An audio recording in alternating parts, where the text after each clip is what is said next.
আজকে এমন একটি বিষয়ের উপর কথা বলবো যে বিষয়ের উপর কথা বললে অনেকেই আমাকে নানা রকম মন্তব্য করবে, সেটা আমি জানি। কিন্তু যেটা সত্যি সেটাই তো আমি বলবো। দেখো, আমাদের যারা সনাতনী হিন্দুরা রয়েছি তাদের ঘরে কম বেশি শঙ্খ তো রয়েছেই, আর শঙ্খ না বাজালে কোনো শুভ অনুষ্ঠান পরিপূর্ণতা পায় না। তাই এই শঙ্খ প্রায়শই আমাদের মেয়েরাই বাজিয়ে থাকি, ছেলেরা খুব কম বাজায়। কিন্তু একটু খেয়াল করে দেখবে, পুরাণ বলো, পুরাণ ঘাটলে রামায়ণ মহাভারতে তোমরা কিন্তু দেখবে শঙ্খবাদন কিন্তু শুভ কাজ শুরু করার আগে ছেলেরাই বাজায়। কিন্তু এখন মেয়েরাই বেশি শঙ্খটা বাজায়।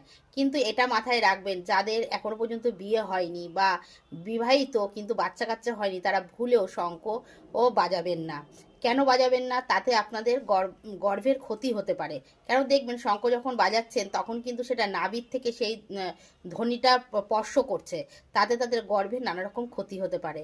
তাই জন্য যা বাড়িতে যারা বয়স্ক মহিলা আছে, বা যাদের বাচ্চা কাচ্চা হয়ে গেছে, অনেক বড় হয়ে গেছে, তারা সেই শঙ্খটা বাজাবেন।